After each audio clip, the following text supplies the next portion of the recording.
Asta just repelled the direct assault of the King of Devils, Lucifero. Halting the creature's ever-destructive fist, Asta condemned its murder of his partner Libe's mother. Yet despite having received the many memories of his partner, has somehow yet to discern that Richita is in fact his biological mother. Previously, Libe was able to comprehend as much, but despite having the information, Asta still is not exactly the brightest, so his inability to put two and two together should not be all too shocking. That being said, on account of Asta and Libe now regarding one another as brothers, confusion on that front is understandable. But the fact that Asta is able to so proudly proclaim such a thing without knowing them to in fact actually be brothers is truly remarkable, and starts to say a whole lot. I mean, Asta considers his rival Yuno to be his brother, so to have Libe in that company is major. However, lest we forget, Asta is in the company of the devilish royal, Lucifero, who relatively recently managed to completely counter and catch Not and Yami off guard simultaneously, effectively allowing him to pierce through both of them, propping them up behind him by way of his additional arms. And what a disturbing depiction this is, because both of them are very much still alive despite their grave wounds. It's actually pretty shocking that Asta is so concerned about the death of Libe's mother at the hands of Lucifero in the past,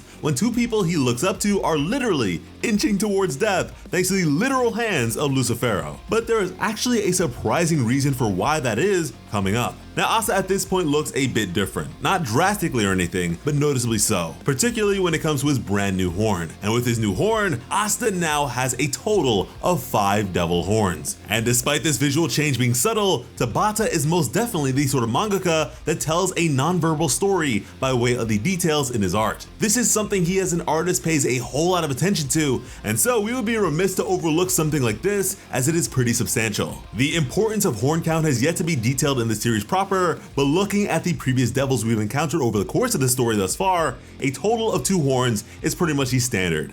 And this is the case from the lowest of the low, being the magicless Libe, to the first layer's low-ranking fodder that terrorize the Spade Kingdom, to mid-ranging devils such as Nox's companions Gimmodello, Slotos, Plumade, and Wagner, to even high-ranking devils such as Lilith, Nahama, and Zagrid. However, we then have the cream of the crop, the highest ranking or supreme devils. This includes Megecula, Lucifuges, Beelzebub, the King of Devils Lucifero, and even the ever-mysterious Adramelech. All of these characters have twice the numbers of horns as other members of their species, totaling 4. Now, in specific regards to devil hosts, such as Noct or the various members of the Dark Triad, they all only ever possess a maximum of 2 horns. This is with the exception of Xenon, however, as once he became a devil as opposed to being a human, he went on to have 4, making him arguably the weakest of the strongest devils, considering Yuno was able to go toe-to-toe with him and defeat him. Meanwhile, with his 2 horns, Asta soloed not only an ancient devil, the likes of which once served to be the first Wizard King's greatest feat, and took the ever-powerful Mereo Leona much longer to accomplish. He also did the very same against the fusion between Lilith and Nahama's remains, albeit with a bit of restraining assistance by way of Noct on account of the devil's cowardly escape attempt. And so yeah, a 5th horn, as far as we know, is unheard of. Lucifero may be the king of devils, but listen, what's a king to a god? Lucifero would certainly take notice of Asta's halting his meteoric right fist and would wonder what in the world has changed. As from what he could tell, the kid still did not possess any magic. Devils, as far as we know, are immortal and or live so long that they might as well be, so if underworld society is entirely structured around magical power and prowess, then we may safely presume such rhetoric to certainly encapsulate the thought process of its eternal monarch, Lucifero. He could not comprehend Asta's power, as his mere presence fundamentally opposed the devil's perception of existence. And despite his sudden command for Asta to die, you already know Lucifero is in a tough position since he opts to use his left fist instead of his right for the follow-up.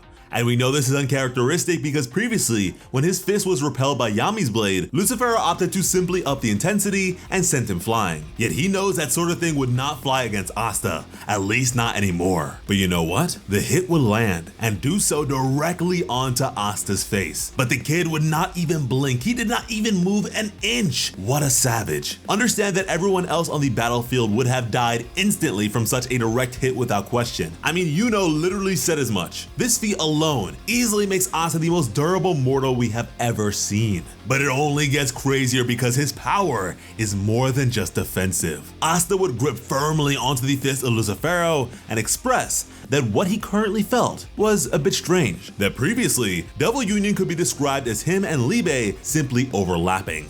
yet now it was as if they were one and the same. Truthfully, although he expressed his resentment towards Lucifero's killing of Libe's mom, Asta was beyond any particular grudges at this point. His purpose and desire were simple. He needed to put an end to Lucifero, all the while slowly moving the fiend's fist off of him.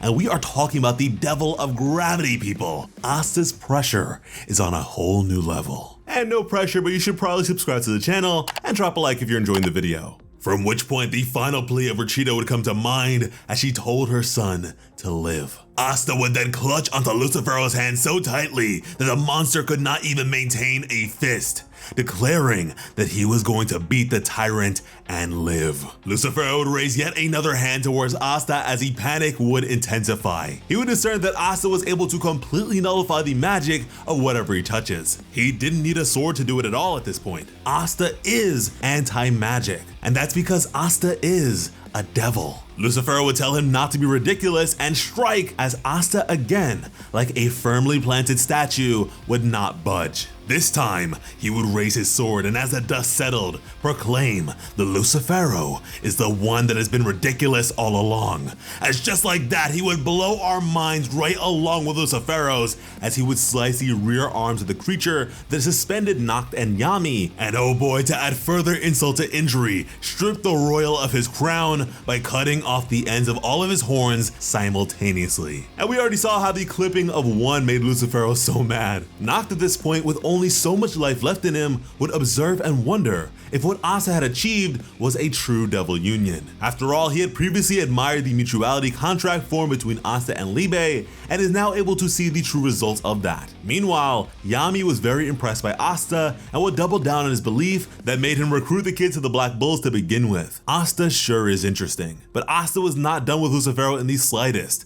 With only a mere 5 seconds left until Devil Union concluded, he needed to finish things off here and now. And this is a very slim span of time. That is a pretty surprising choice on the part of Tabata, but hey, anime time is anime time. However, instead of using his blade, to exemplify his uncanny new ability, Asta would kick Lucifero in the face and send him flying. This new power is absolutely perfect for Asta, as for ages, he has trained and honed his body to perfection. This allows him to become a lethal weapon himself, and certainly opens the door even further for some really obscene potential. Now, Lucifero getting folded like this and it happening so suddenly after all this build up over the course of 2 years, admittedly is rather disappointing. Not to mention the fact that nobody of note has actually died or anything of the sort, despite the proposed to be precariousness of this arc, is rather odd and certainly lessens the stakes of the series for a whole score of fans for sure. Now personally, I will mostly reserve my judgment until it is all said and done, but I would love to know how you guys feel about all of this in the comments. Thank you all so much for watching and have an awesome